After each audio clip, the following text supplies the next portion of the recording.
Good evening, everyone. Good evening, sir. Good evening, sir. Good evening, sir.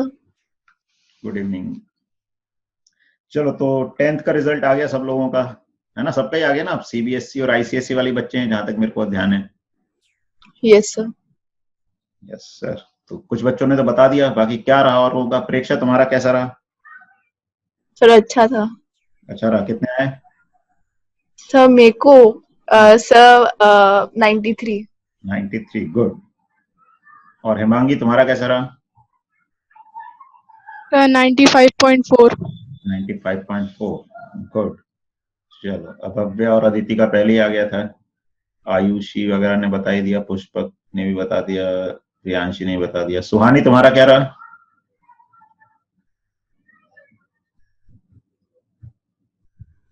Sir, 95.2. अरे वाह, good. अच्छा, और तनीषा आपका?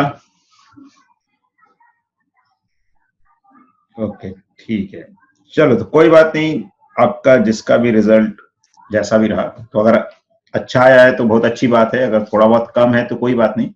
आगे अब हमें कोशिश करनी है कि जो 11th 12th है उसमें हम थोड़ा और इम्प्रूव करें, और उसके बाद जो कोई भी हमारा आगे पाथ डिसाइड होता है वो कॉम्पिटिटिव एग्जाम से होता है, तो मेनली हमें उसके हिसाब से प्रिपरेशन करनी है और अपने आप को तैयार करना है। बस ये है कि हमारे अपने जो पास्ट है उससे सीख लेनी है कि अगर हमारा कहीं पे कुछ चीज कमी रह गई, कुछ कम हुआ तो किस कारण से हुआ, और कोई चीज अच्छी हुई है तो उससे हमें आगे और अच्छा करने की प्रेरणा लेनी है। तो ये थोड़ा सा हमें ध्यान रखना है। ठीक है, तो अब ऑफिशियली आप लोग 11th में आ गए हैं, ठीक है ना? 10th पास हो गई है आप लोगों की। तो चलो अब हम, हाँ, मैं लास्ट ईयर टेनिस में स्टेट खेलने गई थी, तो मेरा बहुत टाइम वेस्ट हुआ था उसमें, लगभग 2 महीने। किसमें? टेनिस का स्टेट। अच्छा, नहीं अगर आप देखो कोई स्पोर्ट्स वगैरह में है अच्छी बात है। थोड़ा सा 11 मतलब अब वैसे तो अब कोरोना का टाइम है, अब तो वैसे सब चीजें बंद हो गई हैं, लेकिन 11 12 में थोड़ा सा बस अपने को पढ़ाई पे फोकस करें। उसके बाद अगर आप एक अच्छे कॉलेज में पहुंच जाते हैं तो वहां पे आपको हर चीज की अपॉर्चुनिटी और अच्छी मिलेगी। फिर चाहे आप स्पोर्ट्स में इंटरेस्टेड हो, कल्चरल एक्टिविटीज में हो, ड्रामेटिक्स में हो, सिंगिंग में हो, तो ये एक फायदा होता है अच्छे कॉलेज का कि वहां पे आपको अदर एक्टिविटीज के लिए भी एक बहुत अच्छा एक्सपोजर मिलता है, अच्छा ग्रुप मिलता है। तो इसलिए हमें कोशिश करनी है कि हम एक अच्छे कॉलेज तक पहुंचने के लिए प्रयास करें। तो 11 12 में थोड़ा सा हमको अपने जो और एक्टिविटीज है उनको रेस्ट्रिक्ट करना पड़ेगा, जिससे कि हम एक अच्छे कॉलेज में जा सकें, और उसके बाद हम अच्छे कॉलेज में जाके अपने सारे जो भी हमारी हॉबीज हैं उनको अच्छे से एंजॉय कर सकते हैं। ठीक है, चलो तो अभी हम अपना लेक्चर शुरू करें, और एंड में फिर एक डीपीपी जो था उसका डिस्कशन हम एंड में जाके करते हैं। ठीक है, और सर डीपीपी के अलावा हाँ बोलो अदिति। सर डीपीपी के अलावा भी कुछ डाउट्स हैं सर, जो आपके वो थे ना मॉड्यूल, ये ओके, प्रैक्टिस मटेरियल, तो एक इसमें भी काम सर करते हैं, डाउट्स हैं। प्रैक्टिस मटेरियल और एचसी वर्मा के जो क्वेश्चंस मैंने बोला था उनके लिए अपन एक डाउट क्लास रख लेंगे संडेज वगैरह में या किसी और दिन, मतलब रेगुलर क्लास के अलावा। ठीक है, एचसी वर्मा के तो कुछ क्वेश्चन स्टार्टिंग में ही 7th 8 नंबर वाले क्वेश्चन वो ग्राफ वाले थे, नहीं वो ग्राफ सॉल्व नहीं वाले तो हुए अभी सर। छोड़ दो, ग्राफ वाले तो ठीक है। ग्राफ के तो ये है कि जितना समझ आ जाए, हमने जितना पढ़ा है उसके हिसाब से ठीक है, नहीं तो ग्राफ का हम और पढ़ेंगे इस चैप्टर में, ग्राफ को कैसे एनालाइज किया जाता है। तो ग्राफ वाले क्वेश्चंस छोड़ के बाकी क्वेश्चंस अपने को करने थे और दिमाग लगाना था। ग्राफ वाले भी अगर किसी से बन जाते हैं तो अच्छी बात है, मतलब मैंने इसीलिए मना नहीं किया था कि अगर हम, देखो सीधी सी बात है, हमें जो इंफॉर्मेशन है और उस इंफॉर्मेशन को अगर हम यूज कर पाते हैं तो ये बहुत अच्छी बात होती है। अगर नहीं कर पा रहे तो ठीक है, हम उस चीज को सीखेंगे और आगे करेंगे। लेकिन अगर कोई खुद से ही उसको सीख पा रहा है, क्योंकि मैं बताऊंगा तो आपको लगेगा हाँ यार ये इंफॉर्मेशन तो मुझे पता थी, इस क्वेश्चन को मैं कर सकता था। अगर वो खुद से अगर थिंकिंग आ रही है किसी को तो बहुत ही अच्छी बात है, नहीं आ पा रही तो हम उसको डेवलप करेंगे, सीखेंगे धीरे धीरे। ठीक है, तो एचसी वर्मा के भी क्वेश्चंस जो मैंने बोले थे 1 से लेकर 30 तक, और आज की क्लास के बाद हो सकता है और आगे के हम कर पाए, तो वो सब क्वेश्चंस और जो मॉड्यूल वगैरह के क्वेश्चंस है उनको हम एक्स्ट्रा क्लास में करेंगे, क्योंकि फिर हमारे को टाइम जो है इतना मिल नहीं पाता। क्लास भी हम 3 दिन रखते हैं, तो थ्योरी वाला पार्ट भी अपने को कवर करना है, क्योंकि सिलेबस बहुत ज्यादा हो जाता है, फिर बाद में जाके हड़बड़ी होने लगती है। तो इसलिए जो एक्स्ट्रा डाउट्स हैं, मतलब जैसे स्टडी मटेरियल हो गया, बुक्स हो गई, उनके हम अलग से क्लासेस में करेंगे। इसमें हम डीपीपी जो हमने दिया था उसके डाउट जरूर डिस्कस कर लेंगे एंड में, ठीक है।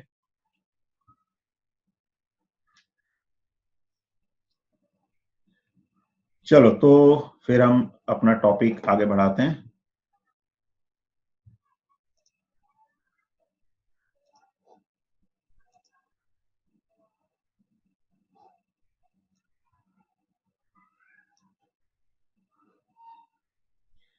तो रेक्टिलिनियर मोशन हमारा टॉपिक चल रहा था और हमने मोशन अंडर ग्रेविटी वाला पार्ट शुरू किया था। तो उसमें हमने डिस्कस किया था कि एक पार्टिकल को अगर h हाइट से ड्रॉप किया जाता है तो उसका टाइम ऑफ फ्लाइट क्या आता है, कितनी वेलोसिटी से वो ग्राउंड से टकराएगा। तो ये हमने लास्ट क्लास में कवर किया था, उसको एक बार दोबारा से फॉर्मूले देख लेते हैं। तो अगर एक पार्टिकल को हमने ड्रॉप किया किसी हाइट से, h हाइट से हमने ड्रॉप किया, और कैसे ड्रॉप किया, रेस्ट से, मतलब उसकी जो इनिशियल वेलोसिटी है वो 0 है, ठीक है, रेस्ट से ड्रॉप किया, तो उसको ग्राउंड तक आने में कितना टाइम लगता है, √2h/g। क्यों? क्योंकि इसका जो एक्सेलरेशन होगा वो नीचे की तरफ g होगा। और देखो ये जो इक्वेशन होती हैं, v is equal to u plus a t, s is equal to u t plus half a t square, ये सब वेक्टर इक्वेशन होती हैं। तो अगर मोशन नीचे की तरफ है तो हम नीचे की डायरेक्शन को ही पॉजिटिव मान सकते हैं, और अगर हम नीचे की डायरेक्शन को पॉजिटिव मान के ये वाली इक्वेशन लगाते हैं, s is equal to u t plus half a t square, तो एस किसके बराबर हो गया, एच, यू 0 है तो ये टर्म 0 आ गई, प्लस हाफ, ए की जगह आ जाएगा जी और ये आ जाएगा टी स्क्वायर, तो t is equal to √2h/g, ठीक है, ये टाइम आ जाता है। और ग्राउंड पे टकराने से जस्ट पहले इसकी स्पीड क्या होगी, तो वो स्पीड हम इस फॉर्मूले से निकाल लेते हैं, v² is equal to u² plus 2as। तो u² क्या हो गया, 0, एक्सेलरेशन कितना हो गया, g, और s किसके बराबर हो गया, h, तो v is equal to √2gh, ये हो जाता है, यही हमने यहां पर लिखा हुआ है। तो ये तो हमें याद ही रखने होते हैं रिजल्ट्स। और अगर हमें किसी और हाइट पर वेलोसिटी वगैरह बतानी है तो फिर हम यही फॉर्मूले लगा सकते हैं, उस हाइट तक का डिस्प्लेसमेंट देख लेंगे और इससे हम उसको सॉल्व कर सकते हैं। तो इस पे बेस्ड प्रॉब्लम्स हमने शुरू किए थे लास्ट क्लास में, एक क्वेश्चन किया भी था, कुछ क्वेश्चंस और करते हैं फिर आगे बढ़ते हैं। तो एक ये क्वेश्चन है, इसको आप ट्राई कीजिए क्या इसका आंसर आएगा।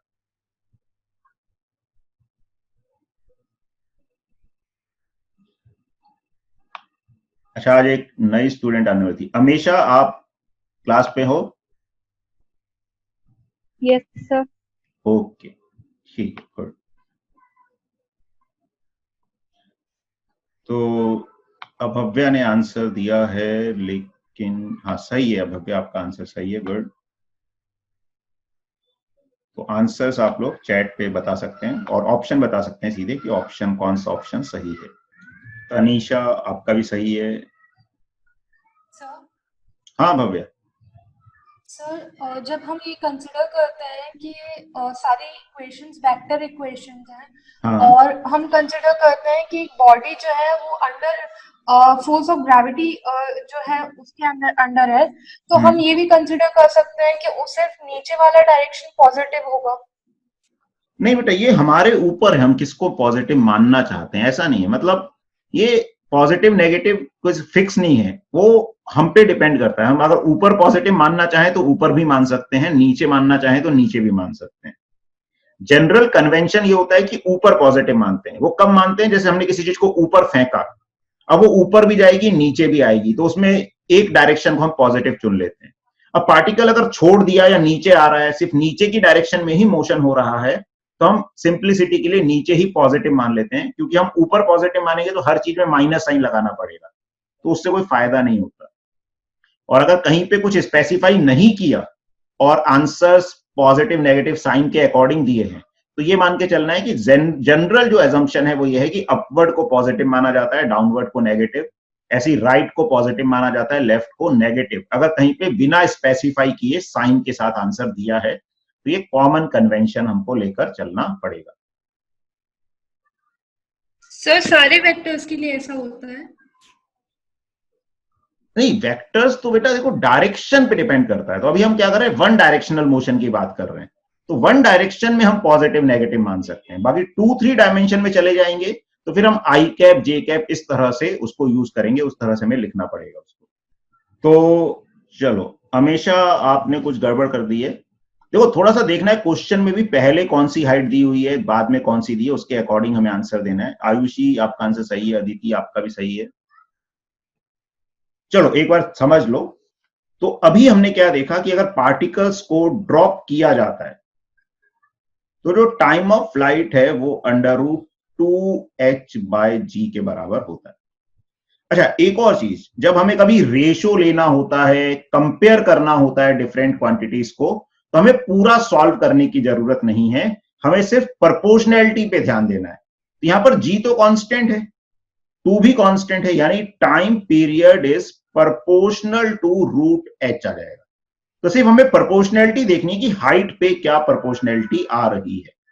अब इनके टाइम की बात कर रहे हैं। अब इसमें भी अगर कुछ मेंशन नहीं किया तो हमें उसी ऑर्डर में बताना है जिस ऑर्डर में हाइट्स दी हुई है, h एंड 2h।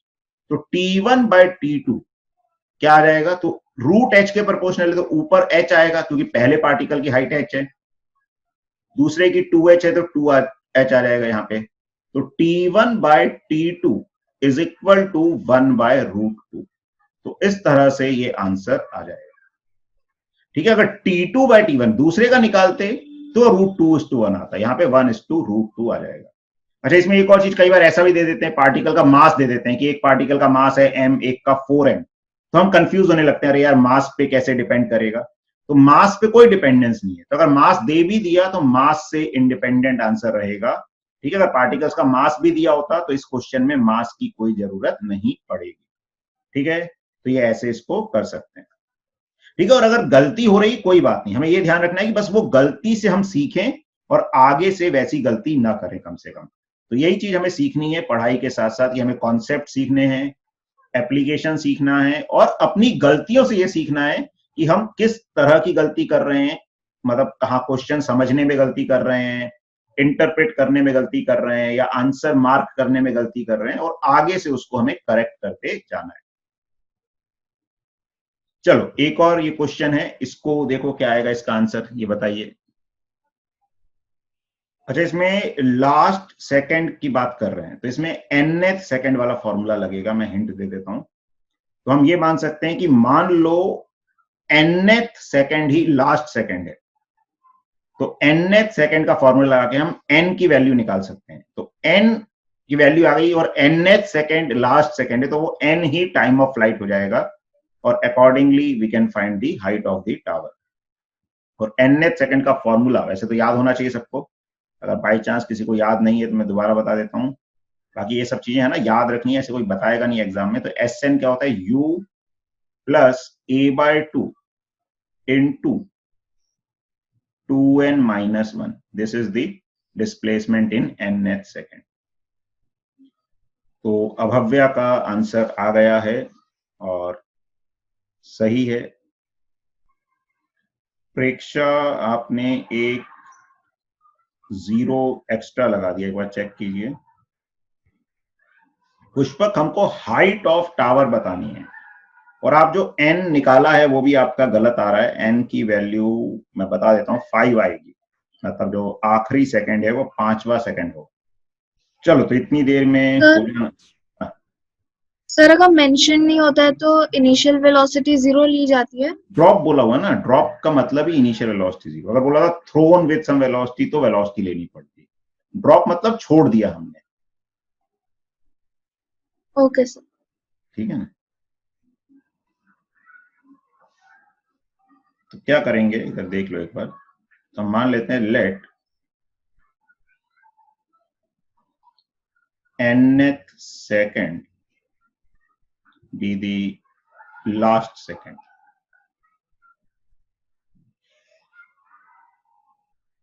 ठीक है, nth सेकंड को लास्ट सेकंड मान लिया। तो उस लास्ट सेकंड में कितना डिस्प्लेसमेंट हुआ बॉल का, 45। और ड्रॉप किया मतलब इनिशियल वेलोसिटी 0 है और एक्सेलरेशन तो g ही होगा। और हम इसमें नीचे की डायरेक्शन को ही पॉजिटिव मान लेते हैं, ठीक है ना। ये सब भी वेक्टर इक्वेशन है, इनमें डायरेक्शन का हमें ध्यान रखना होता है, मतलब इस इक्वेशन में भी डायरेक्शन का ध्यान रखना है।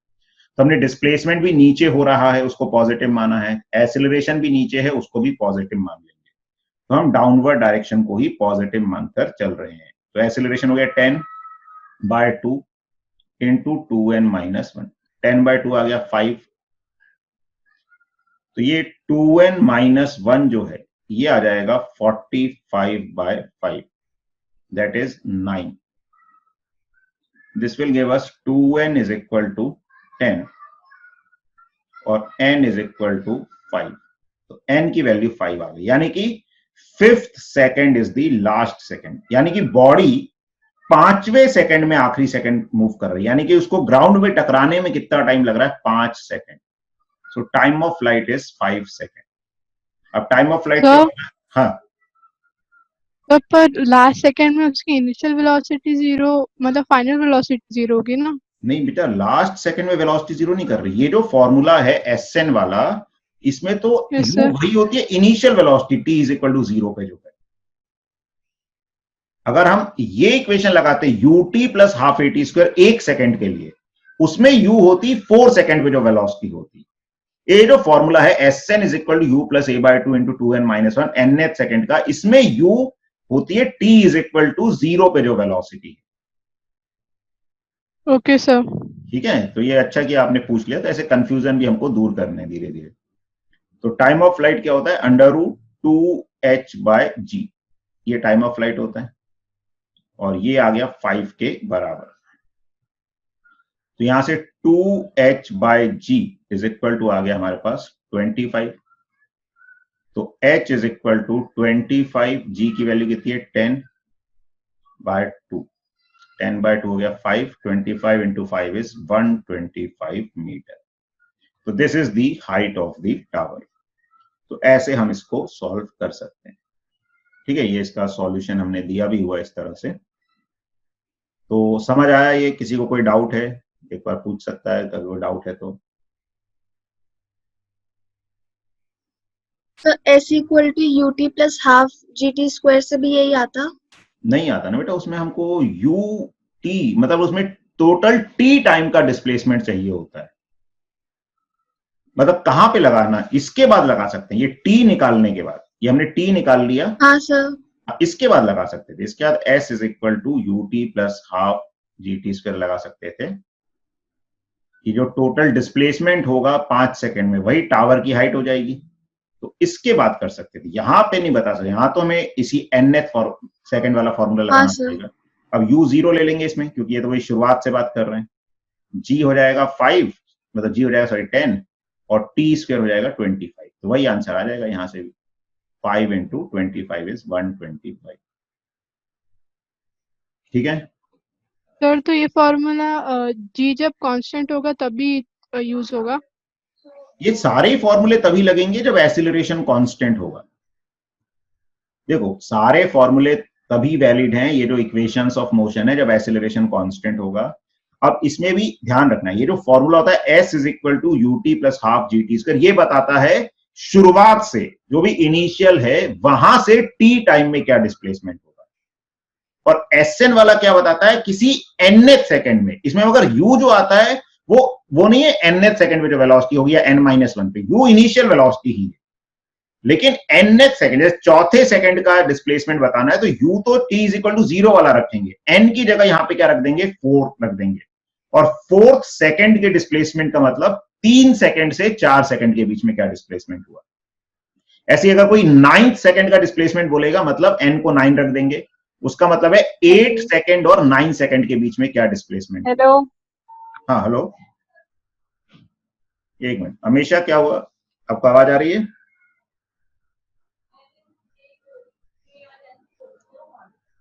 चलो क्लियर हुआ है सबको? तो क्लियर हो गया तो एक बार यस लिख दीजिए, फिर आगे बढ़ते हैं।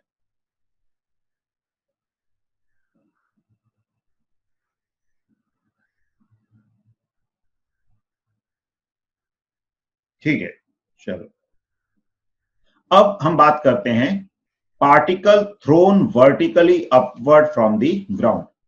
अगर पार्टिकल को हम ग्राउंड से ऊपर की तरफ फेंकते हैं, अभी हमें पहले केस क्या देखा था, किसी हाइट से पार्टिकल को ड्रॉप कर दिया, तो मान लो particle is thrown with speed u from the ground, ठीक है, तो पार्टिकल को हमने ग्राउंड से u स्पीड से फेंका। अब फेंका है तो वो ऊपर जाएगा, जैसे हमने पहले भी डिस्कस किया था कि पार्टिकल का जो मोशन होता है वो वेलोसिटी की डायरेक्शन में होता है, तो पार्टिकल ऊपर जा रहा है, लेकिन ग्रेविटी तो अपना काम करेगी, ग्रेविटी इसको नीचे की तरफ खींचेगी, ठीक है, ग्रेविटी नीचे की तरफ खींचेगी इसको। तो एसिलरेशन का काम क्या होता है, वेलोसिटी को चेंज करना, एसिलरेशन की डायरेक्शन में मोशन नहीं होता। कई बार ये भी कंफ्यूजन होता है कि हम एसिलरेशन की डायरेक्शन में मोशन मान लेते हैं, ऐसा नहीं, मोशन वेलोसिटी की डायरेक्शन में होता है, एसिलरेशन वेलोसिटी को चेंज करने का काम करता है। तो हमने पार्टिकल को वेलोसिटी दी ऊपर, तो पार्टिकल ऊपर जा रहा है उस वेलोसिटी के कारण, लेकिन एसिलरेशन ऑपोजिट डायरेक्शन में है तो पार्टिकल का क्या होगा, रिटार्डेशन। रिटार्डेशन मतलब उसकी स्पीड कम होगी, तो पार्टिकल ऊपर जाते जाते एक पॉइंट पे जाके रुक जाएगा, ये वाला पॉइंट आ गया जहां पर वो रुक जाएगा, रुक गया मतलब उसकी वेलोसिटी 0 हो गई, लेकिन अभी भी अर्थ तो खींच रही है उसको अपनी तरफ। अब उसका एसिलरेशन होगा, एसिलरेशन मतलब अब वेलोसिटी भी नीचे की तरफ होगी और उसका जो एसिलरेशन है वो भी नीचे की तरफ होगा।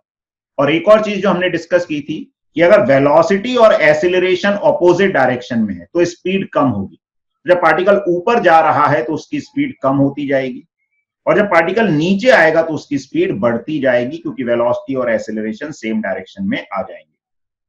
अब इसमें भी दो रिजल्ट्स हमें याद रखने होते हैं, एक टाइम ऑफ फ्लाइट और एक मैक्सिमम हाइट क्या होगी। तो टाइम ऑफ फ्लाइट 2u/g होता है, मैक्सिमम हाइट u²/2g। कैसे आया ये भी हम देखेंगे। तो देखो टाइम ऑफ फ्लाइट का क्या मतलब है, तो देखो पहली बात, टाइम ऑफ फ्लाइट का मतलब कितनी देर पार्टिकल हवा में रहा। मैं इधर लिख भी देता हूं कि हम क्या बात कर रहे हैं, टाइम ऑफ फ्लाइट की बात कर रहे हैं, ठीक है ना। कई बार ये वर्ड दिया होता है तो हम कंफ्यूज ना हो, तो टाइम ऑफ फ्लाइट को हम टी से डिनोट करें। टाइम ऑफ फ्लाइट मतलब कितनी देर पार्टिकल हवा में रहा, और हवा में रहा मतलब जमीन पे टकराने से पहले। जमीन पे वो टकरा जाएगा उसके बाद हम इक्वेशन नहीं लगा सकते, क्योंकि जमीन पे टकरा जाएगा तो जमीन फोर्स लगा देगी, और जमीन फोर्स लगा देगी तो हम एसिलरेशन कांस्टेंट नहीं मान सकते। तो जब तक पार्टिकल हवा में रहा है तब तक उसका एसिलरेशन कांस्टेंट है, और तब तक ही इक्वेशन ऑफ मोशन वैलिड रहेंगे। तो जब ये जमीन पे वापस से टकराने वाला होगा तो हम क्या बोल सकते हैं कि इसका डिस्प्लेसमेंट 0 हो जाएगा। हमने जहां से फेंका वहीं पर वापस आ जाएगा, तो डिस्प्लेसमेंट क्या हो जाएगा, 0। और देखो ये जो इक्वेशन है s = ut + ½ at², ये डिस्टेंस नहीं होती है, डिस्प्लेसमेंट होता है इसमें s। ये सभी वेक्टर इक्वेशन ध्यान रखना है। तो हम डायरेक्टली ये इक्वेशन लगा सकते हैं इसमें, s = ut + ½ at² वाली। तो टाइम ऑफ फ्लाइट पे क्या होगा, तो एट टाइम ऑफ फ्लाइट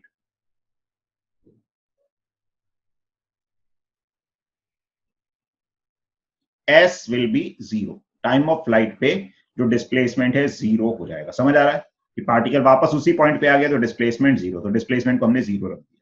अच्छा, अब इसमें क्योंकि पार्टिकल को हमने ऊपर फेंका है, पार्टिकल ऊपर जा रहा है, तो हम ऊपर की डायरेक्शन को पॉजिटिव मान लेते हैं, तो डिस्प्लेसमेंट तो 0 हो गया। इनिशियल वेलोसिटी ऊपर की तरफ ही है तो वो पॉजिटिव हो गई u, और t की जगह टाइम ऑफ फ्लाइट रख दें।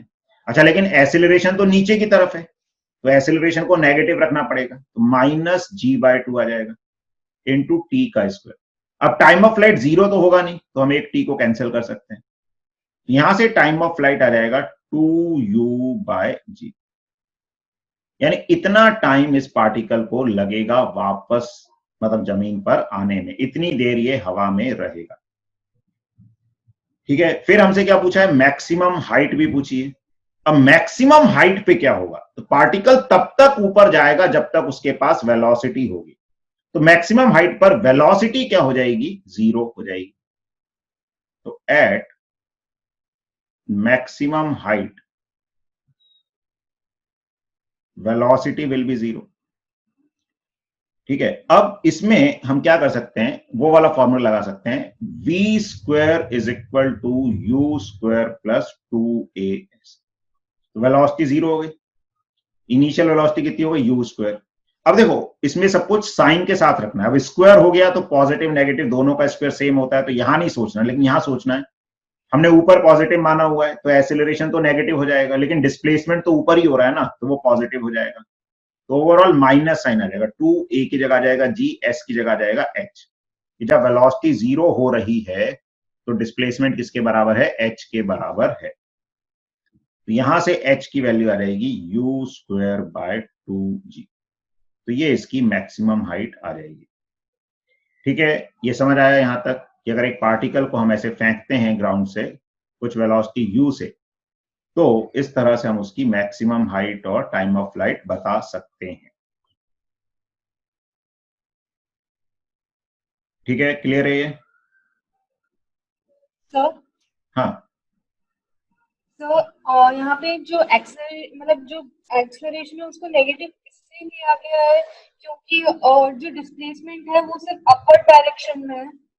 नहीं बेटा, डिस्प्लेसमेंट अपवर्ड से एक्सीलरेशन नेगेटिव नहीं, हमने एक डायरेक्शन को पॉजिटिव मान लिया, उसके अकॉर्डिंग चीजें लिखी जाएंगी। तो हमने अपवर्ड डायरेक्शन को पॉजिटिव मान लिया है, तो अब जो भी क्वांटिटी अपवर्ड डायरेक्शन में होगी उसको पॉजिटिव लिखेंगे और जो भी डाउनवर्ड डायरेक्शन में होगी उसको नेगेटिव लिखा जाएगा।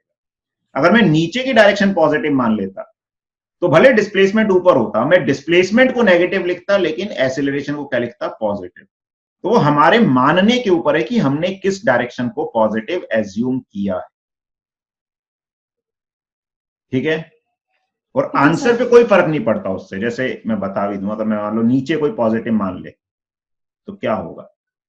चलो, जैसे इसी में कोई अगर नीचे की डायरेक्शन को पॉजिटिव मान लेता, ठीक है, ये अपन एक्स्ट्रा केस कर रहे हैं, मतलब इसको जस्ट साइड में हम थोड़ा सा समझ लेते हैं।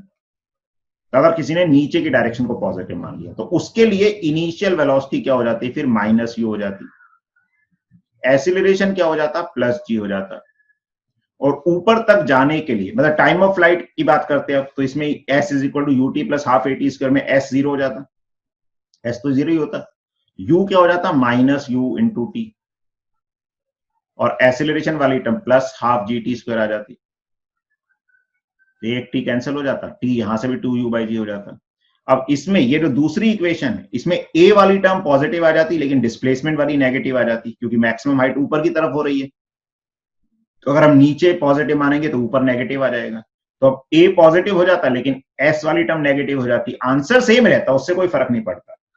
लेकिन अगर हम साइन कन्वेंशन जो है उसमें मतलब इसको नीचे पॉजिटिव मान के g को नेगेटिव ले लेते तो आंसर गड़बड़ हो जाता, साइन का अंतर आ जाता वहां पर।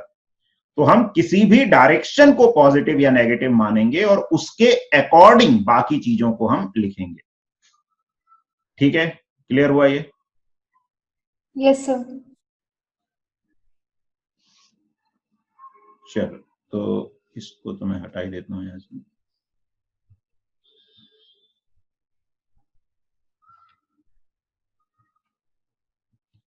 अच्छा, अब देखो इसमें क्या होता है मोशन में, और क्या होता है, सिमेट्री होती है। सिमेट्री मतलब जैसे हम ऊपर जाने के टाइम की बात करेंगे, यहां से ऊपर जाने में अगर उसको कुछ टी ए टाइम लगा जिसको टाइम ऑफ एसेंट बोलते हैं, और नीचे आने में टी डी टाइम लगा जिसको टाइम ऑफ डिसेंट बोला जाता है। ठीक है ना, t a is time of accent,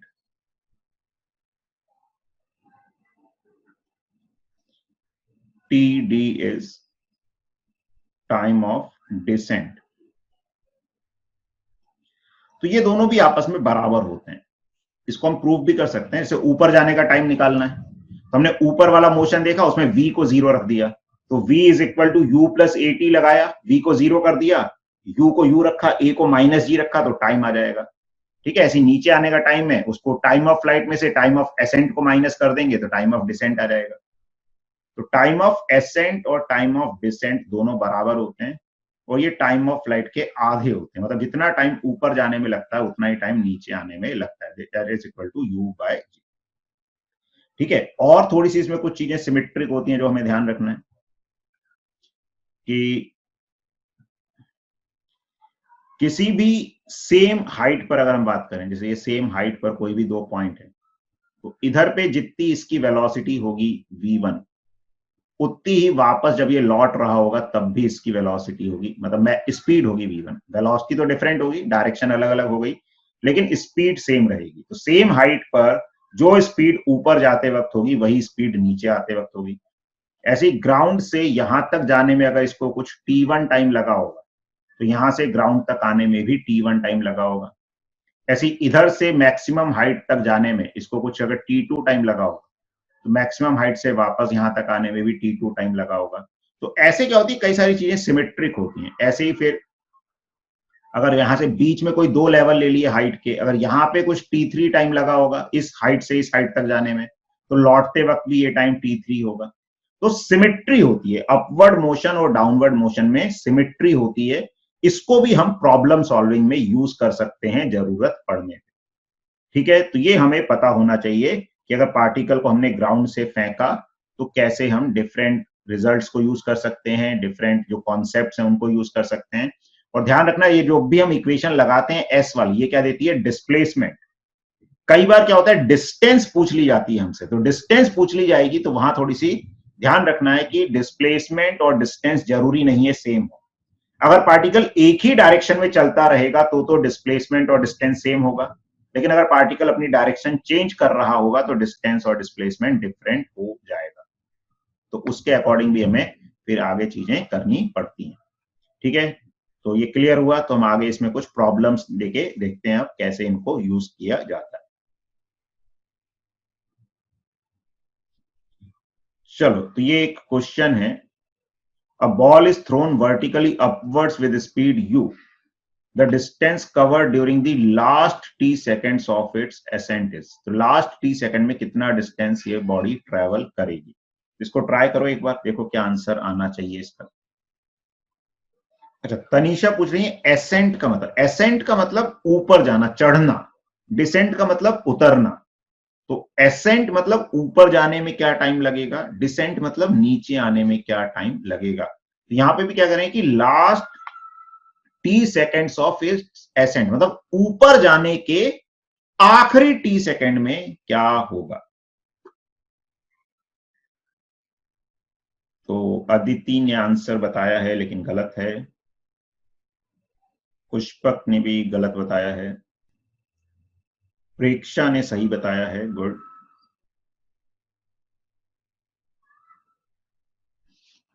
चलो देखो, इसको समझो आप।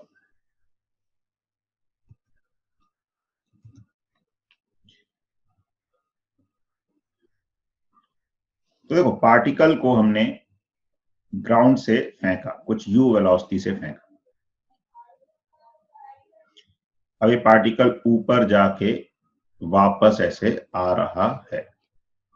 ठीक है, तो distance covered during the last t seconds. तो अब हम लोग t मतलब शुरुआत से t नहीं बोल रहे, आखिरी t सेकेंड, वो भी किसके, इसके ऊपर चढ़ने के आखिरी t सेकेंड। मतलब मान लो यहां पर पहुंचा तो ये टाइम जो इसका आखिरी का t सेकेंड। अब ये t कुछ भी जनरल टाइम हो सकता है, इसमें ये भी नहीं बोल रहे 1 सेकेंड 2 सेकेंड। तो इसमें हम nth सेकेंड का फॉर्मूला भी नहीं लगा सकते। nth सेकेंड का तब लगता है जब इंटरवल 1 सेकेंड का होता है, ध्यान रखना। यहां लास्ट के t सेकेंड में पूछा है कितना डिस्टेंस कवर करेगा पार्टिकल। अब देखो, टॉप मोस्ट पॉइंट पे वेलोसिटी क्या हो जाती है, 0। तो इसमें हम ये वाली इक्वेशन लगा सकते हैं। देखो, इसमें दो मेथड की हम बात कर सकते हैं। तो पहले मेथड 1 को हम डिस्कस करें। तो मेथड 1 हम ये यूज कर सकते हैं, s is equal to vt minus half a t square. तो हमने इक्वेशन को देखा था, ऐसे भी लिख सकते हैं। ठीक, क्यों, क्योंकि हमें ये इनिशियल वेलोसिटी यहां की पता है, यहां की नहीं पता। और टाइम तो हमें यहां से मेजर करना है, समझ आ रहा है। टाइम यहां से पता है, यहां की इनिशियल वेलोसिटी नहीं पता। तो हम ut plus half a t square लगाने में u ये वाला यूज नहीं कर सकते, क्योंकि s is equal to ut plus half a t square में u उस पॉइंट की वेलोसिटी होती है जहां से हम टाइम को मेजर कर रहे हैं। लेकिन हाँ, ये वाली वेलोसिटी हमें पता है टॉप मोस्ट पॉइंट की 0 है, तो हम ये इक्वेशन लगा सकते हैं, s is equal to vt minus half a t square. तो हमें s ही बताना है, आखिरी के t सेकेंड में क्या होगा।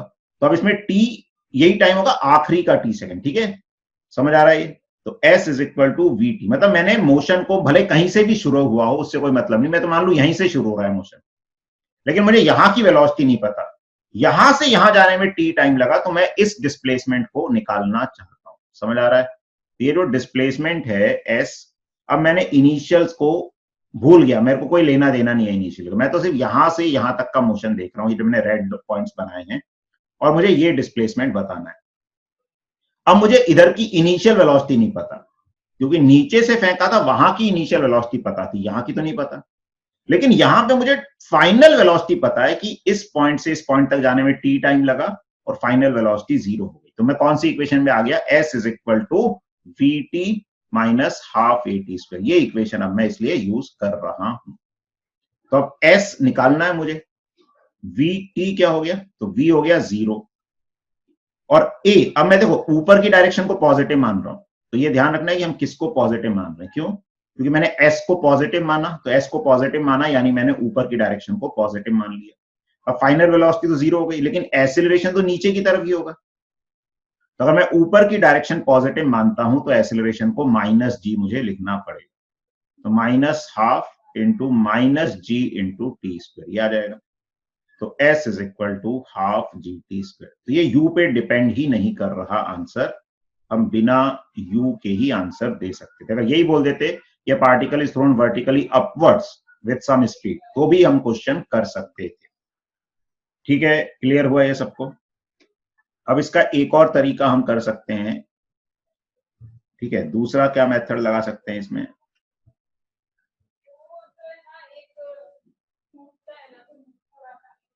मेथड, हाँ बोलो।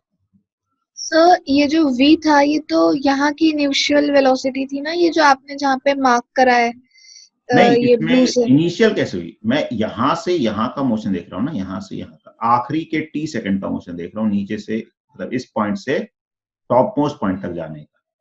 तो फाइनल वेलोसिटी हुई ना इस पॉइंट के लिए,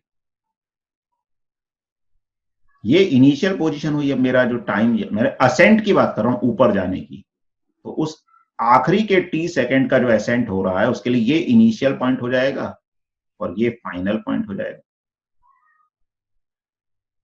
ठीक है, क्लियर हुआ। सर तो ये इनिशियल पॉइंट था जो आपने ये मार्क करा है, तो सर यहाँ की वेलोसिटी 0 कैसे हुई? नहीं हुई ना 0, मेरे को जरूरत ही नहीं पड़ी ना, मैंने इक्वेशन ही नहीं, मैं यू लाया ही नहीं ना मैं इक्वेशन में। ये जो इक्वेशन है we t minus half a t square, इसमें मुझे इनिशियल वेलोसिटी की जरूरत ही नहीं है। कुछ भी हो इनिशियल वेलोसिटी, अगर मुझे फाइनल वेलोसिटी पता है, टाइम पता है, तो मैं इस इक्वेशन से डिस्प्लेसमेंट निकाल सकता हूं सीधे। इसीलिए तो हमने ये इक्वेशंस पढ़ी थी अलग से और सब, कि अगर हमें बाई चांस u नहीं पता है, v पता है, तो हम इस इक्वेशन को यूज करके क्वेश्चन को आसान तरीके से कर सकते हैं। तो ये डिस्प्लेसमेंट ऊपर से नीचे का निकाल दिया है, नीचे इक्वली से है। ऊपर का निकालना है, नीचे से इस पॉइंट से इस पॉइंट तक जो t टाइम लगा, उस t टाइम में कितना डिस्प्लेसमेंट। ये जो इक्वेशन है ये भी वही डिस्प्लेसमेंट देती है, ut plus half a t square देती है, लेकिन उसमें u पता होना चाहिए। अगर मुझे u नहीं पता तो मैं v से भी वही इक्वेशन, मतलब v अगर मुझे पता है तो भी मैं ये इक्वेशन यूज करके वही टाइम निकाल सकता हूं, मतलब वही डिस्प्लेसमेंट निकाल सकता हूं। कि अगर कोई बॉडी ऐसे जा रही है t टाइम में, उसने कोई डिस्प्लेसमेंट s किया, तो अगर मुझे u पता है तो मैं ut plus half a t square से यही s निकाल सकता हूं। अगर u नहीं पता, मुझे v पता है, तो भी मैं ये इक्वेशन यूज करके सेम डिस्प्लेसमेंट फाइंड कर सकता हूं। पार्टिकल जा यहीं से रहा है आगे, उसमें ये नहीं पार्टिकल उल्टा जा रहा है।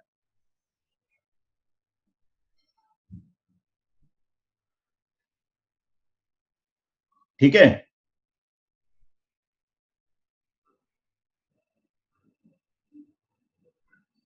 Yes sir. चलो अब दूसरा मेथड जो है, इसमें हम वो सिमेट्री वाली चीज बात कर सकते हैं, जो भी मैं बता रहा था कि मोशन सिमेट्रिक होता है। तो पार्टिकल को हमने फेंका, पार्टिकल ऊपर गया, नीचे आया, तो ये आखिरी के टी सेकंड में जो डिस्प्लेसमेंट हुआ होगा वही लौटते वक्त टी सेकंड में हुआ होगा। क्यों, क्योंकि अभी हमने देखा मोशन में सिमेट्री होती है। तो इस पॉइंट से अगर सेम हाइट पे कोई भी दो पॉइंट है, यहां से ऊपर तक जाने में अगर टी टाइम लगा, तो ऊपर से नीचे आने में भी टी टाइम लगा होगा उसी हाइट के लिए। तो यानी कि अगर ये वाला डिस्प्लेसमेंट s के बराबर है, तो ये वाला भी डिस्प्लेसमेंट s के बराबर ही होगा। तो हमें तो यही बताना था। अब लौटने वाले मोशन के लिए देखें, ठीक है, फॉर रिटर्निंग पाथ,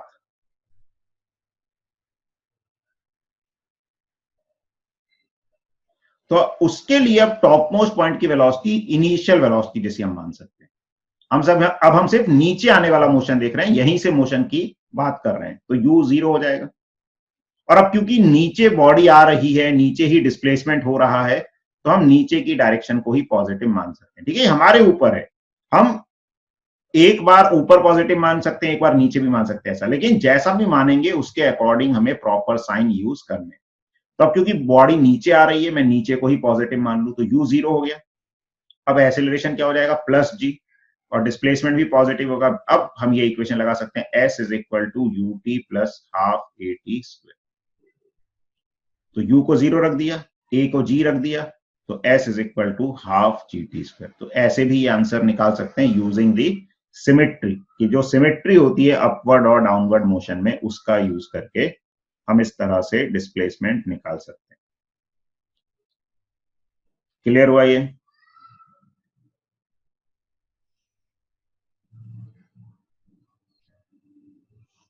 ठीक है, तो अगर समझ आ गया तो एक बार यस लिख दीजिए, फिर आगे बढ़ते हैं।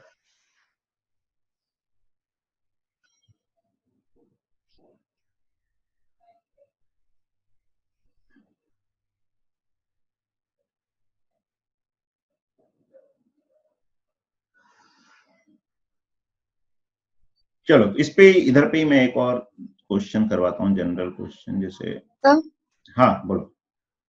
सर मेथड 1 में दो दो बार माइनस साइन नहीं डाल दिया है? कहाँ दो बार माइनस साइन डाल दिए? Sir VT minus half a t square, फिर ए के बजाय फिर माइनस जी डाल दिया है। हाँ तो ए की वैल्यू माइनस जी है ना उसमें।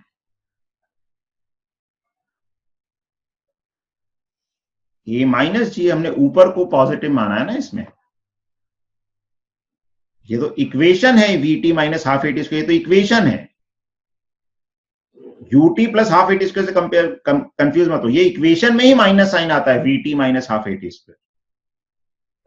और ए की वैल्यू को हमने साइन के साथ सब्स्टिट्यूट कर दिया, माइनस जी। ठीक है, तो हमने जैसे देखा था इक्वेशंस को और भी फॉर्म में लिखा जाता है, तो उसको एक बार दोबारा से देखना, तुमने वो पढ़ा ही नहीं है, याद ही नहीं रखा उसको। एस की हमने 3 इक्वेशन देखी थी, u t plus half a t square, v t minus half a t square and u plus v by 2 into t. तो हमने ये इक्वेशन यूज करी, s is equal to v t minus half a t square. इधर मैंने माइनस रखा नहीं है, तो इक्वेशन में ही माइनस है। अब जो भी इक्वेशंस हमने पढ़ी हैं उसमें सब कुछ प्रॉपर साइन के साथ रखना है, हम जो भी पॉजिटिव या नेगेटिव डायरेक्शन मानेंगे उसके अकॉर्डिंग। यहां पर हमने ऊपर पॉजिटिव मान लिया था, तो एक्सेलरेशन माइनस जी आया, तो हमने उसको साइन के साथ यहां पर सब्स्टिट्यूट कर दिया। ठीक है, चलो एक और क्वेश्चन मैं यही करवा रहा हूं, इसको एक बार आप ट्राई करो थोड़ा सा, और हम समझें डिस्टेंस डिस्प्लेसमेंट का कॉन्सेप्ट। तो क्वेश्चन है, a particle is thrown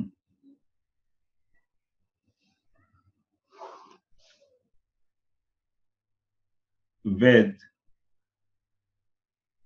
a speed 20 meter per second from ground in vertically upward direction. Find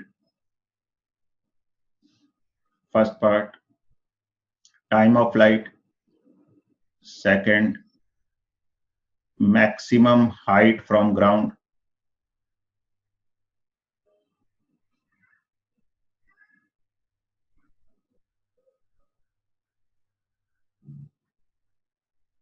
third,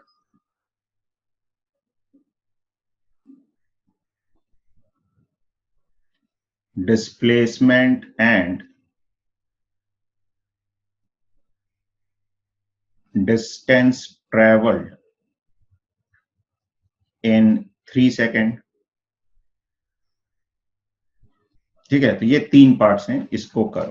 तो एक पार्टिकल को ग्राउंड से हमने 20 मीटर पर सेकंड से फेंका, तो टाइम ऑफ फ्लाइट क्या होगा, मैक्सिमम हाइट क्या होगी, और displacement and distance travelled in 3 second. G को 10 यूज करना है, 10 मीटर पर सेकंड स्क्वायर।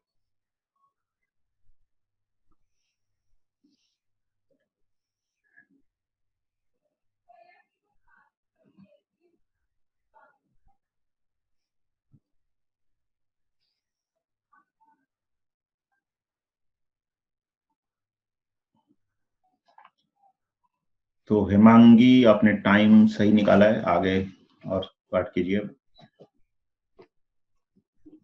नहीं, 1 मिनट हिमांगी, आपका टाइम ऑफ फ्लाइट, सॉरी नहीं, गलत है आपका। सुहानी, हाँ आपका सही है। पुष्पक आपका गलत है। हमेशा आपका सही है। हाइट भी सही है हमेशा आपकी।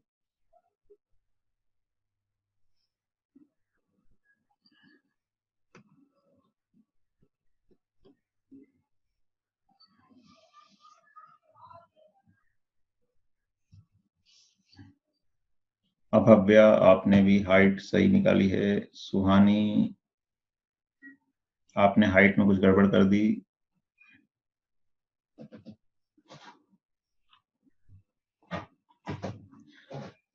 प्रियांशी, आपने टाइम सही निकाला है।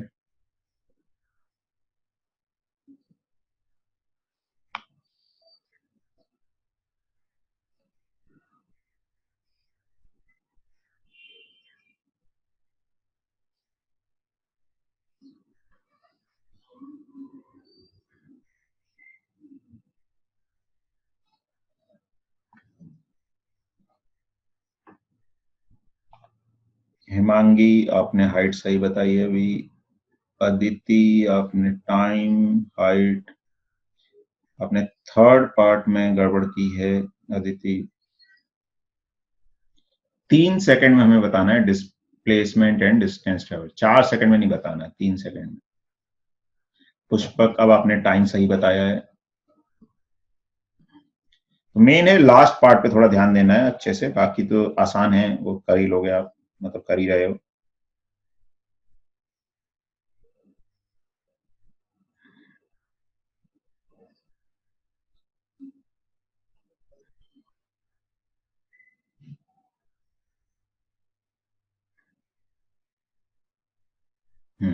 अब भव्य, टाइम ऑफ फ्लाइट सही है। अब थर्ड पार्ट पे थोड़ा फोकस करके उसका आंसर सब लोग सही निकालने की कोशिश करें।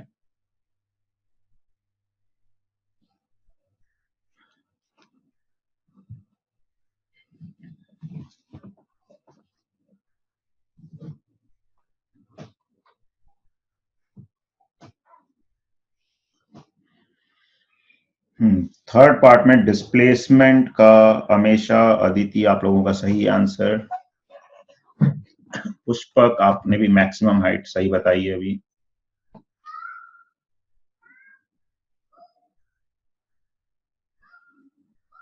तनीषा, डिस्प्लेसमेंट आपने गलत बताया है। चलो देखो, अब एक बार समझो इसको।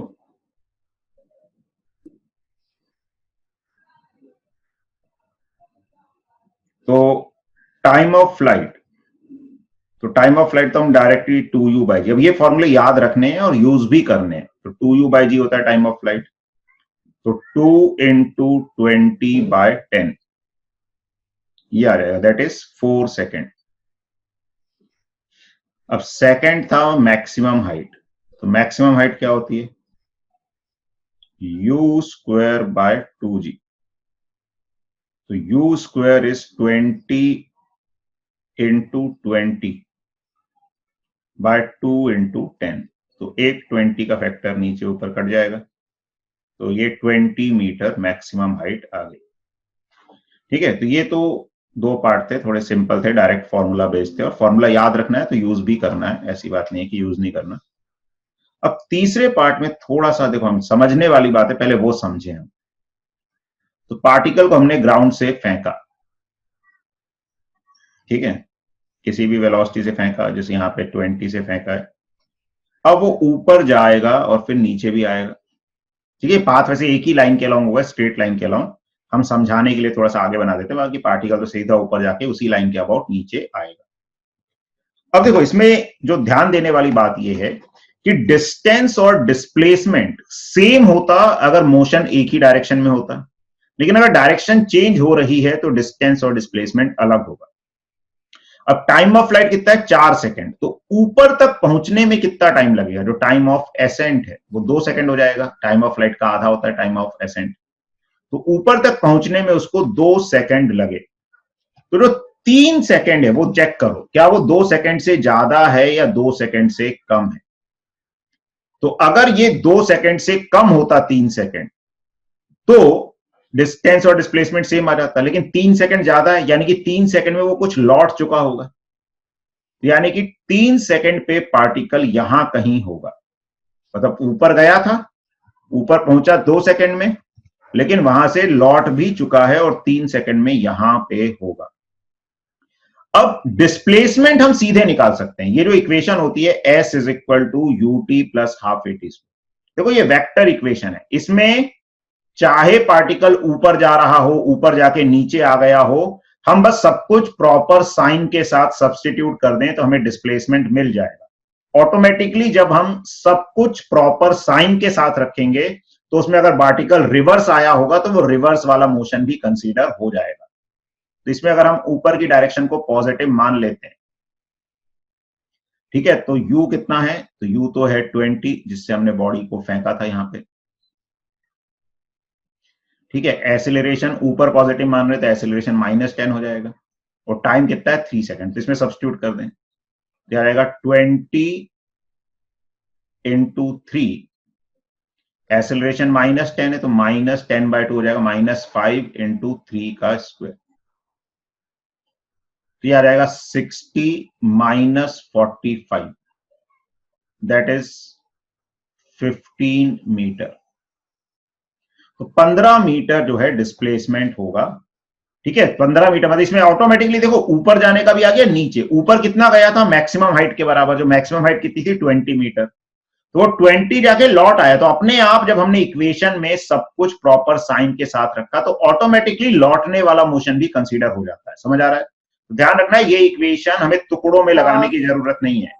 अपन ने इसमें स्टार्टिंग से u को 20 क्यों रखा है? फेंका 20 से ही है ना स्टार्टिंग में। नो सर, पहले तो रेस्ट पे होगा, फिर 20 होके फिर ऊपर जाके दोबारा 0 हो जाएगा। होगा, हमने उसको फेंका, फेंकने के बाद वो ग्रेविटी के अंडर मूव कर रहा है ना भाई। मेरे हाथ में कोई चीज है, अभी तो मैं इक्वेशन ऑफ मोशन लगा ही नहीं सकता। जब मैंने इसको फेंक दिया, ये हवा में चला गया, उसके बाद ही हम इक्वेशन ऑफ मोशन लगाएंगे ना। तो मैंने फेंका कितनी वेलोसिटी से, 20 से। अब उसके बाद उसके मोशन को हम डिस्कस कर सकते हैं। मेरे हाथ में रखा हुआ है तो थोड़ी उसका एक्सेलरेशन g है जो हम इक्वेशन लगा सकते हैं। नो सर, मैं पूछ रही हूँ तो सर मतलब अपन नीचे से फेंकेंगे तब जो स्पीड होगी वही u होगी, और ऊपर से गिरेगा तो u 0 होगा।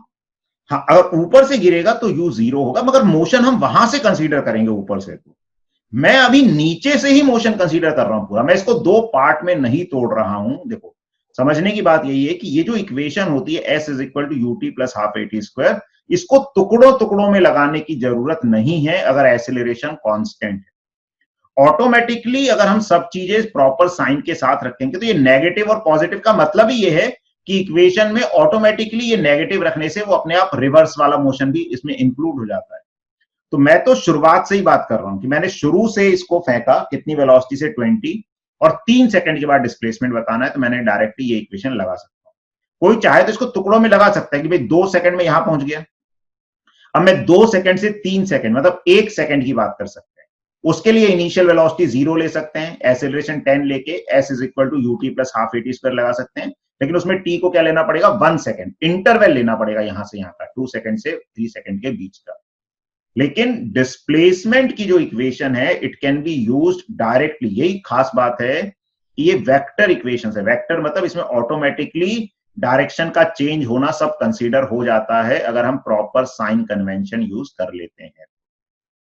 ठीक है, ये क्लियर हुआ? सर ये कैसे पता है हमें कि टाइम = 3 सेकंड पे ये नीचे को लौट रहा होगा? ऐसे क्यों नहीं कि ये ऊपर ही जा रहा होगा 3 सेकंड पे? बेटा ये अभी हमने टाइम ऑफ फ्लाइट निकाला ना 4 सेकंड, और ऊपर जाने का टाइम ऑफ फ्लाइट का आधा होता है, 2 सेकंड में ऊपर गया। Okay. और जमीन पर 4 सेकंड पे आएगा, तो जमीन पर भी नहीं पहुंचा होगा, तो कहीं हवा में ही होगा ना अभी तो। ठीक है, तो Yes. 3 सेकंड पे वो लौट चुका होगा, क्योंकि 2 सेकंड में मैक्सिमम हाइट पे होगा, तो लौट चुका होगा। अब ये इक्वेशन डायरेक्टली हमें डिस्प्लेसमेंट दे देती है, तो डिस्प्लेसमेंट डायरेक्टली इस इक्वेशन से फाइंड कर सकते हैं।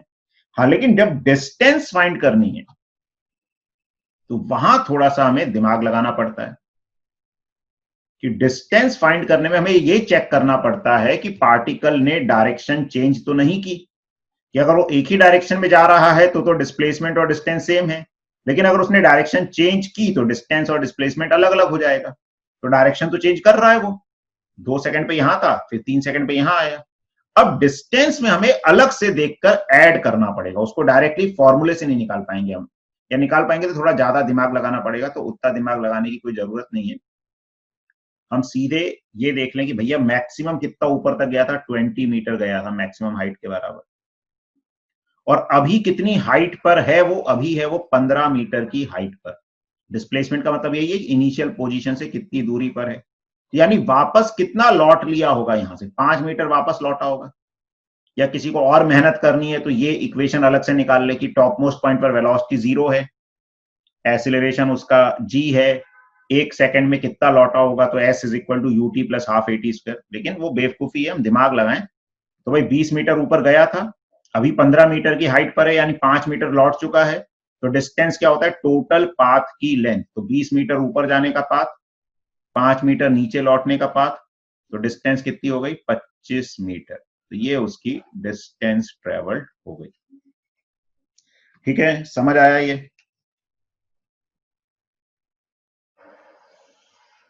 ठीक है, और चीजों को क्या है थोड़ा समझो, विजुअलाइज करने की कोशिश करो कि क्या हो रहा है, कैसे हो रहा है। सिर्फ हमको रटना नहीं है इन इक्वेशंस और फॉर्मूलों को, अंडरस्टैंड करना, मतलब समझना है कि कौन सी चीज क्या बता रही है, मोशन क्या हो रहा है, ये टाइम क्या बता रहा है, 2 सेकंड में कहां गया पार्टिकल, फिर क्या हुआ उसका मोशन, डिस्टेंस का मतलब क्या होता है, उसको कैसे हम यहां पर यूज कर सकते हैं, डिस्प्लेसमेंट का क्या मतलब होता है कि इनिशियल और फाइनल पॉइंट के बीच की दूरी।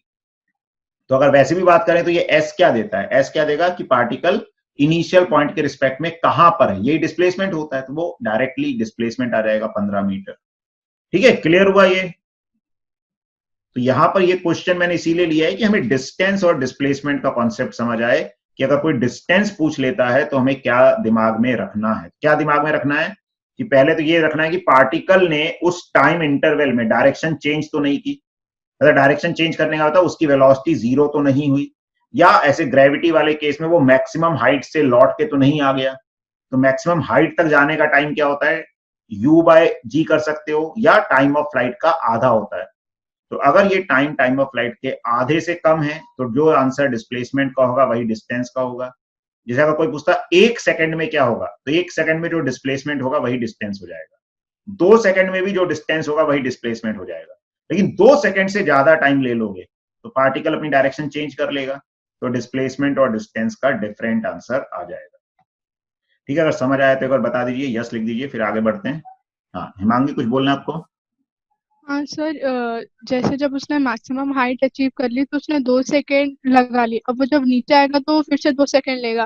तो हाँ, ग्राउंड तक आने ऐसे में 2 में सेकंड लेगा, 1 मिनट, ग्राउंड तक हाँ आने में 2 सेकंड लेगा। हाँ हाँ, तो सर तीसरे मतलब थर्ड सेकेंड में उसको उसने आधा डिस्टेंस क्यों नहीं ट्रैवल किया? हाँ बेटा देखो, जब वेलोसिटी कांस्टेंट होती है तो बराबर टाइम में बराबर डिस्टेंस ट्रेवल होता है। यहां बॉडी एसिलरेट कर रही है, एसिलरेट मतलब उसकी वेलोसिटी चेंज हो रही है, तो जब ऊपर जा रही है तो वेलोसिटी कम हो रही है, तो जैसे जैसे ऊपर जाएगी उतने ही टाइम में कम डिस्टेंस ट्रेवल करेगी। नीचे आएगी तो वेलोसिटी बढ़ती जा रही है, तो उतने ही टाइम में ज्यादा डिस्टेंस ट्रेवल करती जाएगी। ओके सर, आ गया समझ में। आ गया ना? ठीक है, ठीक है। तो थोड़ा सा हमको ध्यान रखना है, क्या वो 9th वगैरह में चीजें आसान होती थी, हम जनरली यूनिफॉर्म मोशन पढ़ते थे ज्यादातर, तो बराबर टाइम में बराबर डिस्टेंस बराबर डिस्प्लेसमेंट ये चलता रहता था। लेकिन यहां ध्यान रखना है कि अगर वेलोसिटी कांस्टेंट होती है तो इक्वल टाइम में इक्वल डिस्प्लेसमेंट होगा। अगर एसिलरेशन कांस्टेंट है मतलब वेलोसिटी चेंज हो रही है, और अगर एसिलरेट कर रही है बॉडी, वेलोसिटी बढ़ रही है, तो आगे जैसे से बढ़ते जाओगे तो कम टाइम में उतना ही डिस्प्लेसमेंट होता जाएगा। और अगर रिटार्ड हो रही है तो वेलोसिटी कम होती जाएगी। ठीक है, जब मान लो कार ही चला रहे हैं, कार चला रहे हैं, एसिलरेटर दबाया, तो एसिलरेटर दबाएंगे तो स्पीड बढ़ रही है, मतलब हम उसी दूरी को कम समय में तय कर सकते हैं। लेकिन हमने ब्रेक दबाया, उसी दूरी को तय करने में ज्यादा समय लग जाएगा। तो ये मतलब है एसिलरेशन डिसेलरेशन का। चलो अब एक और ये इंपॉर्टेंट कॉन्सेप्ट होता है, गैलीलियोज लॉ ऑफ ऑड। ये भी एक है सिंपल सी चीज, लेकिन कई क्वेश्चंस करने में हमें हेल्प करता है। तो क्या कहता है ये, if initial velocity is 0 and acceleration is constant, then ratio of displacements or distance traveled in successive equal time intervals is in the ratio 1:3:5:7. ठीक है, तो ये गैलीलियोस लॉ ऑफ ऑड है। तो क्या हुआ मतलब इसका, इसको मैं थोड़ा समझा दूं यहां पे आपको। तो ये क्या कह रहा है कि इफ इनिशियल वेलोसिटी 0 है एंड एक्सीलरेशन मतलब एक्सीलरेशन वेक्टर इज कांस्टेंट। तो पहली बात तो अगर इनिशियल वेलोसिटी 0 है और एक्सीलरेशन कांस्टेंट, अब ये ग्रेविटी का मोशन भी हो सकता है, कोई और मोशन भी हो सकता है। जैसे हम ग्रेविटी से रिलेट करें, इनिशियल वेलोसिटी 0 है, एक्सीलरेशन कांस्टेंट है, तो पार्टिकल का मोशन पहली बात तो स्ट्रेट लाइन में ही होगा। क्यों? क्योंकि वेलोसिटी इसी डायरेक्शन में चेंज होगी जिस डायरेक्शन में एक्सीलरेशन है। तो क्या कहते हैं कि जो सक्सेसिव टाइम इंटरवल, या मान लो यहां से इसको इधर तक आने में कुछ टी टाइम इंटरवल लगा। टाइम इंटरवल का मतलब क्या है, ये टी 0 है और यहां पे पहुंचा ये t is equal to t में, और इसने ये जो डिस्प्लेसमेंट किया ये किया कुछ x1। फिर अगले टी टाइम इंटरवल में, यानी कि टोटल टाइम कितना हो गया 2t, ये इंटरवल टाइम का कितना है t, इसने अगर डिस्प्लेसमेंट किया x2। फिर अगला ये टाइम कितना हो गया 3t। टाइम का मतलब मैं घड़ी में मेजर कर रहा हूं, तो ये टाइम 0 टाइम था। फिर उसके बाद टी टाइम, टी मतलब कुछ भी हो सकता है, 1 सेकंड 2 सेकंड 3 सेकंड, ऐसा नहीं कि 1 सेकंड ही होना जरूरी है, इंटरवल है वो। ठीक है, तो ये इंटरवल ये भी टी हुआ, लेकिन इसमें जो डिस्प्लेसमेंट हुआ वो x3। तो ये जो रेशो आता है इसका सक्सेसिव टाइम इंटरवल्स में डिस्प्लेसमेंट का, x1:x2:x3, ये 1:3:5 इस तरह से आएगा, और फर्दर जाएंगे तो ऐसी ऑड नंबर का रेशो आ जाएगा। देखो इसको हम प्रूव भी कर सकते हैं कि भाई पहले t सेकंड में कितना डिस्प्लेसमेंट हुआ होगा, x1, तो u 0 है, तो वो क्या हो जाएगा, हाफ a_t²। अगर मैं जनरल बात करूं, g की बात नहीं करूं, तो हाफ a_t² हो जाएगा पहले t सेकंड में।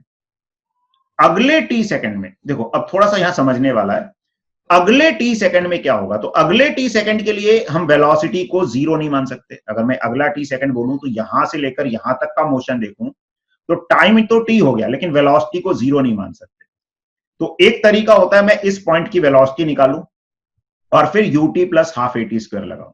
या दूसरा तरीका क्या होता है जो ज्यादा अच्छा है, जो हमें ज्यादातर यूज करना चाहिए, कि मैं इनिशियली इसको ही मानूं, मैं टोटल 2t टाइम का डिस्प्लेसमेंट निकाल दूं और उसमें से t टाइम का माइनस कर दूं।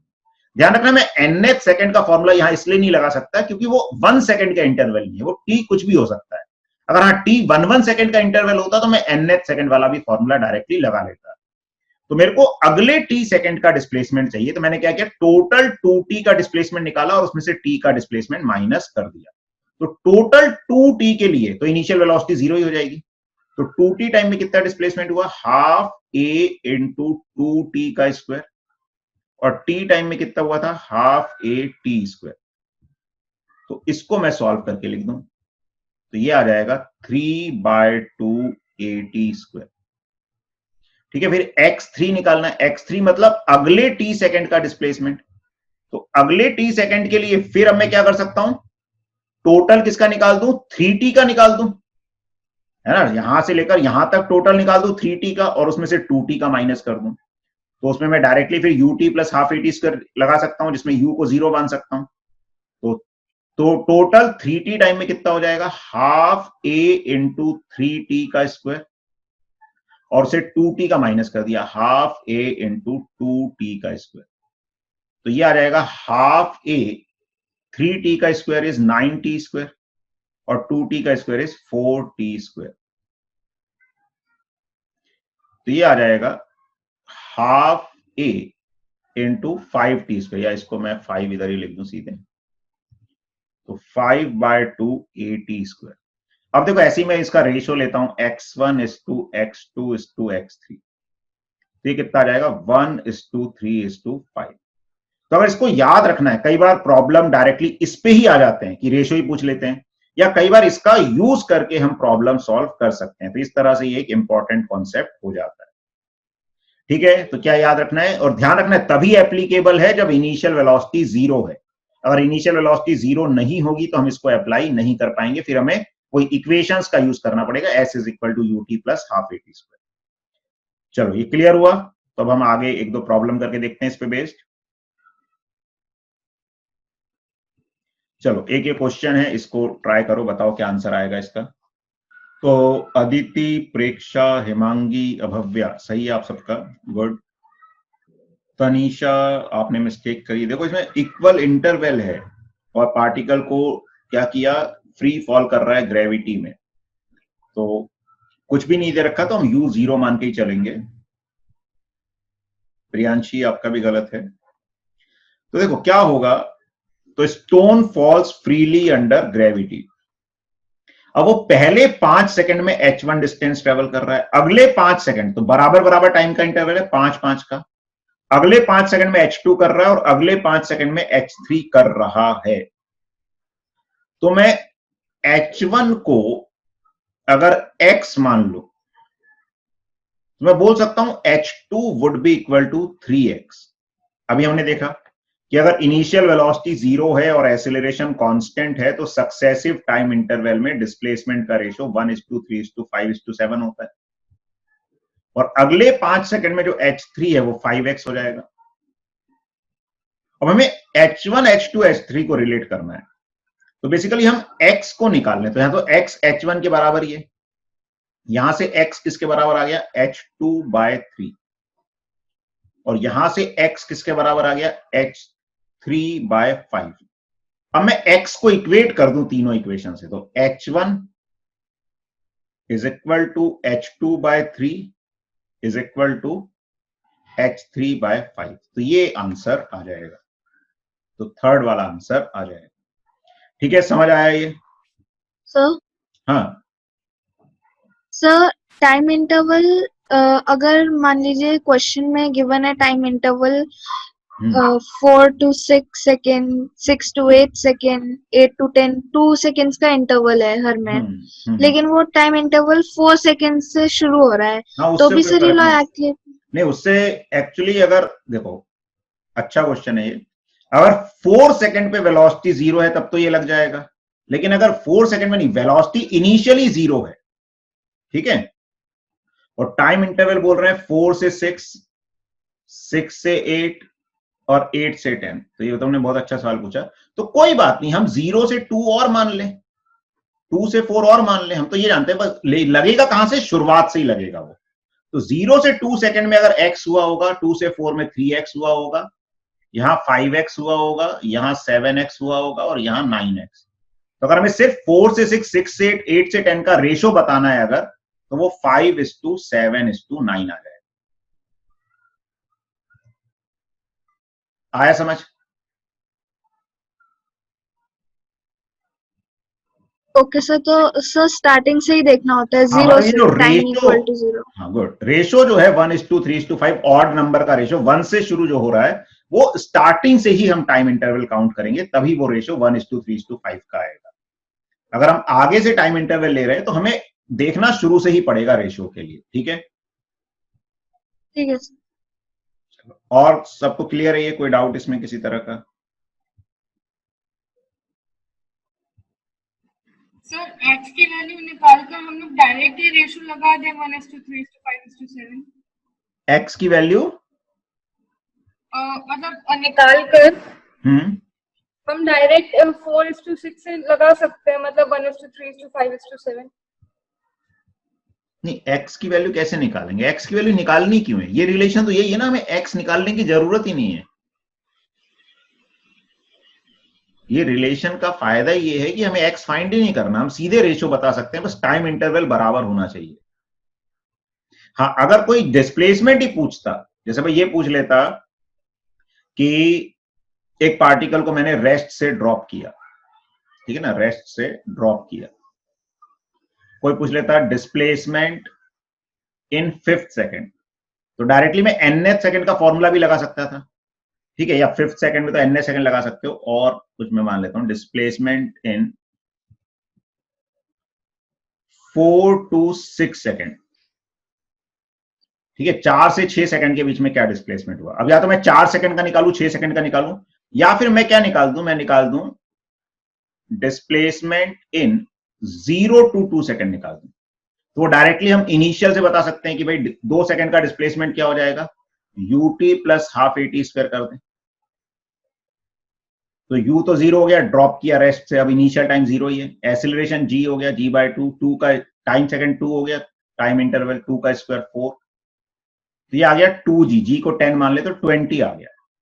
तो पहले 2 सेकंड का डिस्प्लेसमेंट हमने निकाल लिया। अब पूछा है 4 से 6, तो हम डायरेक्टली बोल सकते हैं 2 से 4 में कितना हुआ होगा, 20 का 3 गुना 60, और 4 से 6 में कितना हुआ होगा, इसका 5 गुना 20 का, यानी कि 100, क्योंकि रेशो 2:3:5 का रेशो होता है इक्वल टाइम इंटरवल। तो ऐसे अगर कोई पूछ ले 4 से 6 सेकंड में, तो या तो हम पूरा 6 सेकंड का निकाल के 4 सेकंड का माइनस करें, या फिर हम इस कॉन्सेप्ट को लगाना चाहें तो ऐसे भी लगा सकते हैं। ठीक है, ये क्लियर हुआ? Yes sir. हाँ, और अगर सिर्फ रेशो पूछा है तो हमें कैलकुलेशन की जरूरत नहीं। रेशो में तो सिर्फ हमें बस पता है कि इक्वल टाइम इंटरवल है, तो रेशो 1:3:5:7 का डायरेक्टली होता है, हम उसको डायरेक्टली अप्लाई कर सकते हैं। नहीं सर, वो डिस्टेंस का ही था मतलब। नहीं देखो, इसमें डिस्टेंस मतलब कौन सा, मतलब डिस्प्लेसमेंट का ही था कि मतलब किसी पर्टिकुलर रेगुलर इंटरवल में कितना होगा। अच्छा ठीक है, तो वो ऐसे भी निकाल सकते हैं अगर हम चाहें तो। ठीक है, चलो एक और क्वेश्चन है, ये करो। प्रेक्षा, एक चीज का ध्यान रखना है, आपको जो पोजीशन बतानी है, ग्राउंड से हाइट बतानी है, थोड़ा सा उसके हिसाब से आप आंसर देखिए। आपने उसके हिसाब से आंसर बताया है या कुछ और बताया है? क्योंकि आप मुझे लग रहा है आपने किया सही है, लेकिन बताने में गड़बड़ की है। अब देखो इसमें क्या है, अब क्या होता है, हम कई बार कॉन्सेप्ट पता होता है लेकिन उसको अप्लाई नहीं कर पाते, ये हमारे साथ समस्या हो जाती है। तो हम कोई ट्रेडिशनल मेथड से ही चीजें सॉल्व करते रहते हैं। अब देखो, इसको भी हम गैलीलियोस लॉ से कर सकते हैं। तो अगर हमने कोई चीज पढ़ी है तो उसको अप्लाई करना भी सीखना है और दिमाग लगाना है, कैसे हम शॉर्ट में क्वेश्चन कर सकते हैं। तो हमने क्या किया, एक बॉल को रिलीज कर दिया टावर के टॉप से। जो टावर है उसकी हाइट कितनी है, h मीटर्स, यानी t सेकंड पे वो ग्राउंड पे आ जाता है। अब t/3 सेकंड पे कितनी हाइट होगी, तो हम t सेकंड को 3 इक्वल इंटरवल में डिवाइड कर ले, t/3 t/3 t/3, ये t/3, ये t/3 और ये t/3। तो कोई दिक्कत नहीं भाई, t है उसको 3 इक्वल इंटरवल में डिवाइड कर लें। अब बॉल को रिलीज किया, मतलब इनिशियल वेलोसिटी 0 है। अब इक्वल टाइम इंटरवल वो कुछ भी हो सकता है, 1 सेकंड, आधा सेकंड, 0.25 सेकंड, कुछ भी इंटरवल हो सकता है। t/3 t/3 t/3 के 3 इंटरवल हो गए। अब अगर इसमें डिस्प्लेसमेंट x हुआ होगा तो अगले में 3x हुआ होगा, और उससे अगले में 5x हुआ होगा। ठीक है, यही हमने देखा, अगर इनिशियल वेलोसिटी 0 है, एक्सीलरेशन कांस्टेंट है, तो इक्वल टाइम इंटरवल में डिस्प्लेसमेंट 1:3:5 हुआ होगा रेशो। इसको x मान लिया, ये 3x, ये 5x। अब टोटल ये जो मिलाकर है x + 3x + 5x, ये मिलाकर h के बराबर है, तो 9x = h हो गया। तो x = h/9 आ गया। लेकिन इसमें भी अब थोड़ा सा दिमाग लगाना है, इसमें गड़बड़ हो जाती है। हम कई बार आंसर h/9 लिख दे देते हैं, h/9 क्योंकि एक ऑप्शन होता है। लेकिन हमसे क्या पूछा है, हमसे ये नहीं पूछा कि पार्टिकल ने t/3 में कितना डिस्प्लेसमेंट किया। पार्टिकल ने पूछा what is the position of the ball at t/3, और कहां से मेजर कर रहे हैं, ग्राउंड से। ये तो क्या बता रहा है कि पार्टिकल t/3 में जहां से छोड़ा है वहां से h/9 नीचे आ जाएगा। तो जो ग्राउंड से उसकी हाइट होगी, इसको मैं h' बोल दूं, तो ग्राउंड से हाइट किसके बराबर होगी, h - x के बराबर होगी। तो h - h/9, that is 8h/9। Sorry, आया समझिए? तो ग्राउंड से हाइट हमको बतानी थी, वो 8h/9 के बराबर होगी। प्रेक्षा, आपको समझ आई आपकी क्या मिस्टेक हो रही थी? Yes sir.